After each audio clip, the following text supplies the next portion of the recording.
As the Peace Corps approaches its 50th anniversary, it's a time, obviously, for great celebration, and appropriately so.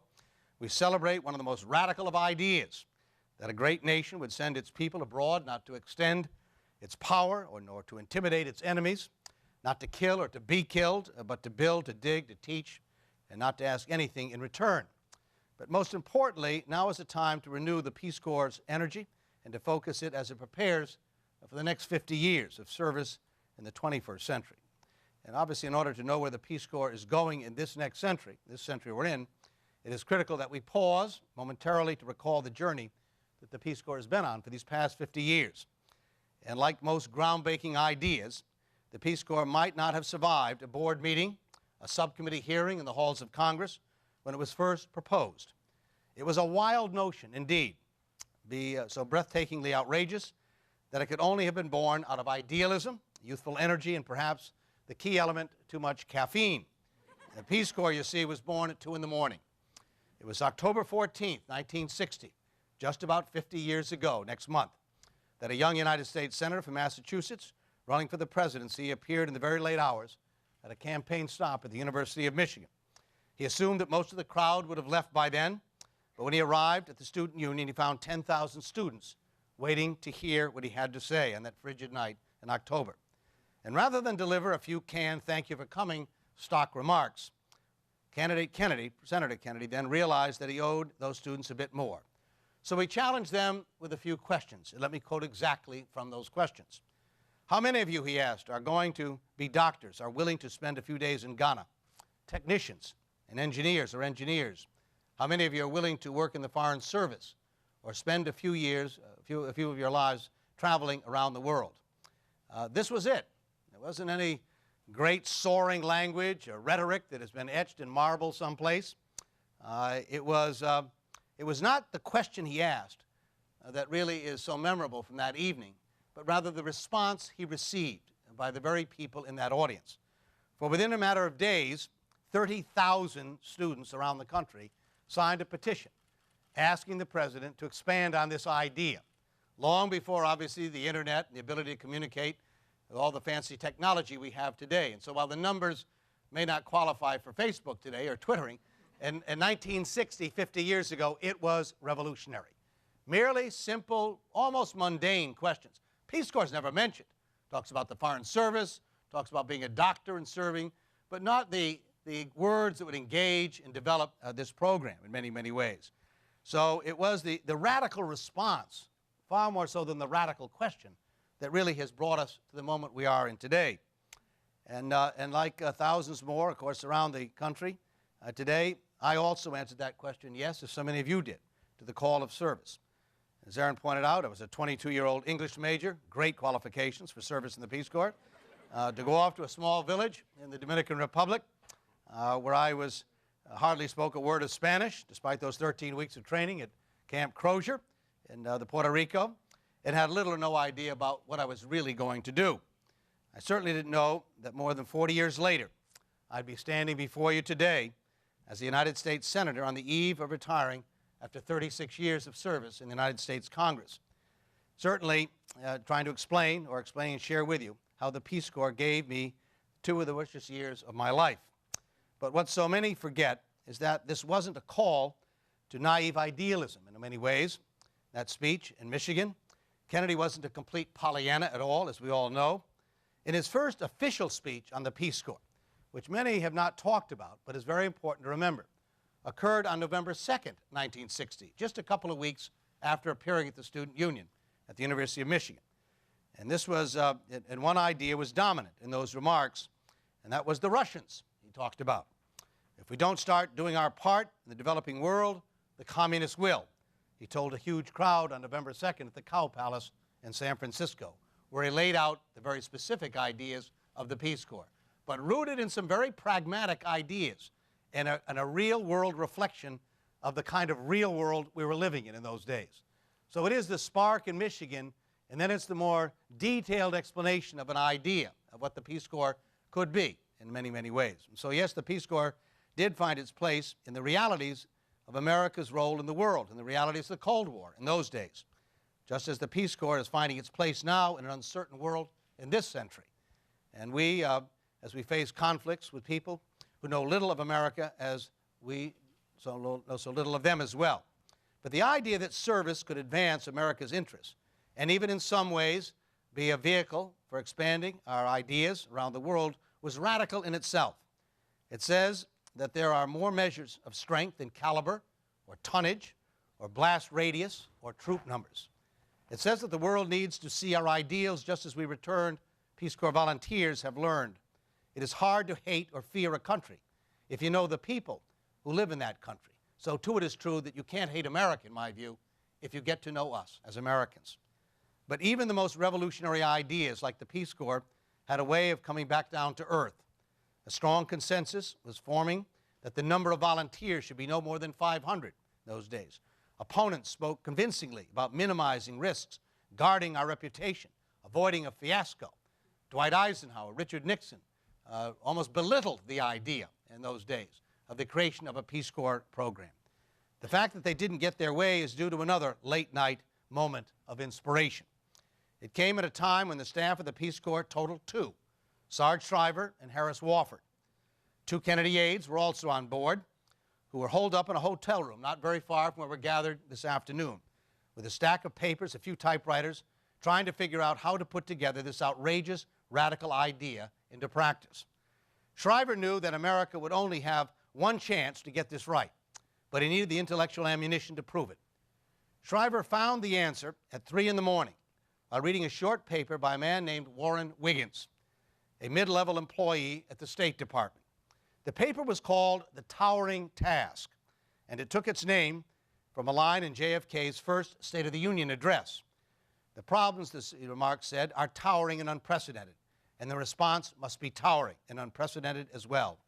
Wiggins was proposing that the Peace Corps be just that, a towering idea, and how right he was.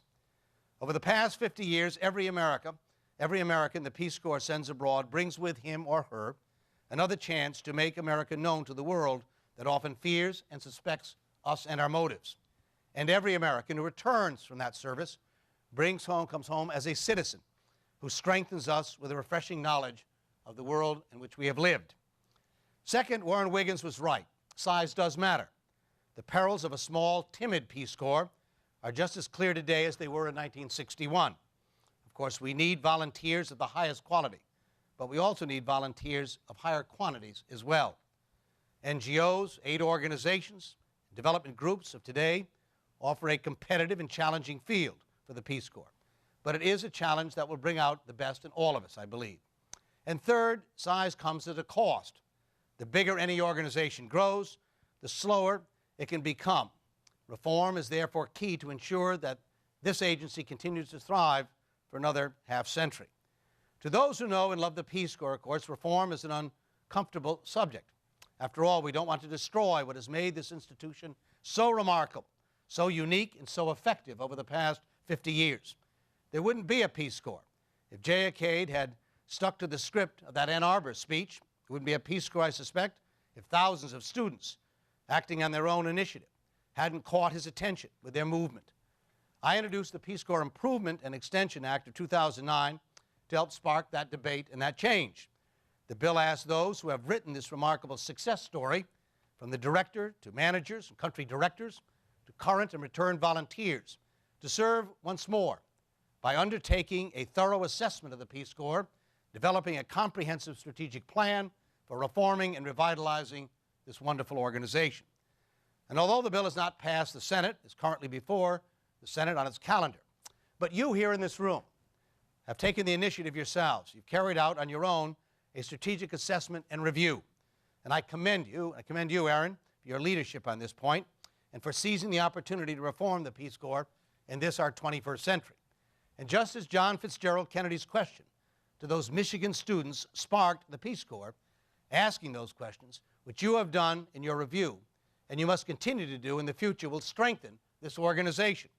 How can volunteers be better managed? How can we be better trained? How can we improve recruiting around our country? Are we sending our volunteers to the right countries and nations at this hour? Are our partnerships and local collaborations working as well as they could possibly be?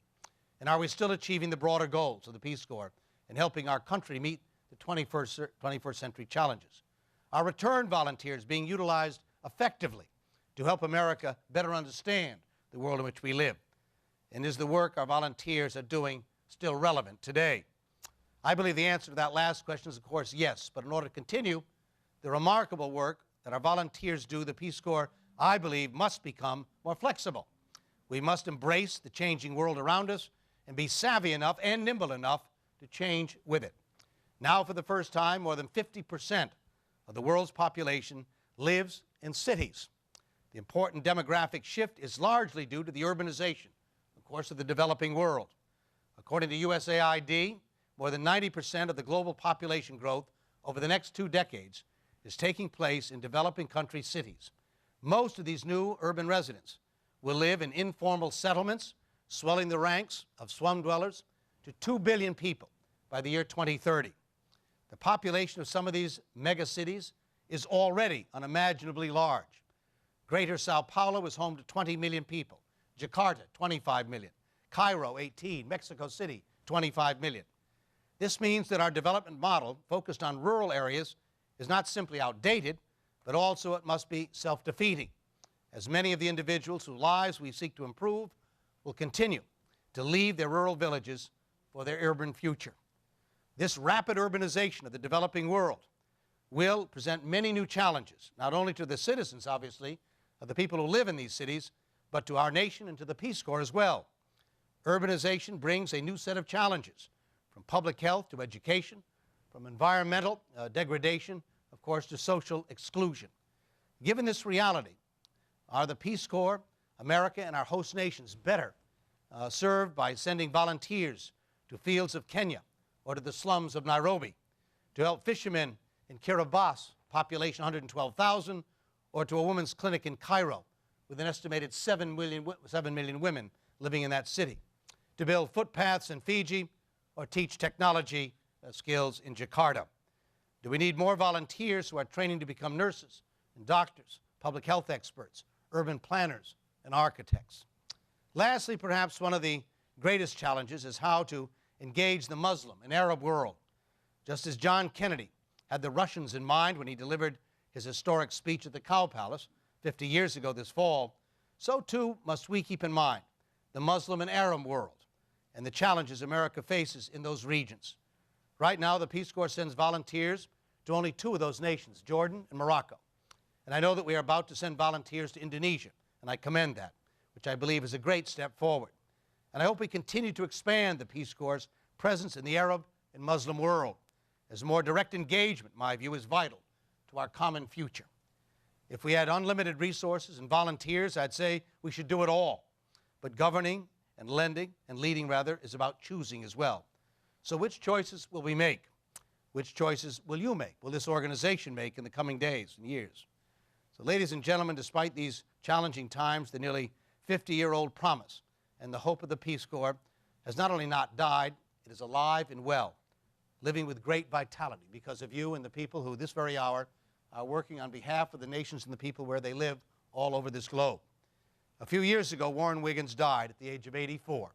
That young, low-level State Department guy who sat in that hotel room a few blocks from here and gave us the towering idea of the Peace Corps. His obituary quoted Senator Harris Wofford, my great friend, with the following words. Speaking of Warren, he said, "I think he embodied the watchwords that were once given to me. We must be more inventive if we are going to do our duty," end of quote.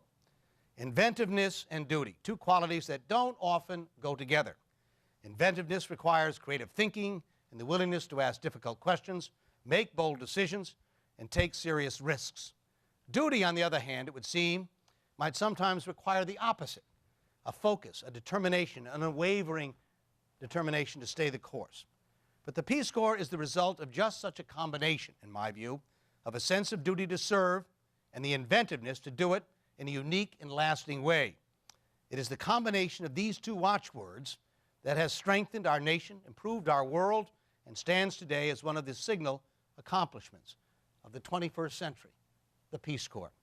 Nothing has meant more to me in my life or in the lives of so many, or of yours, I suspect. So in this, our anniversary year coming up, let us honor that accomplishment. Let us commit ourselves, each and every one of us, to strengthening and renewing this remarkable organization that had such a profound effect on our lives. So the next 50 years of service will offer the same opportunities to the coming generation. Let us strive to inspire that future generation to walk the path of service, of exploration, of the one that led all of us to the Dominican Republic and to other nations around the globe, to serve and to lead to the kind of hope and aspirations that our people of this country are so anxious to achieve. And let us never lose that spirit of idealism, the ambition that led a young president of a young nation to ask another generation to serve. And I thank you for listening this afternoon. Yeah. Yeah.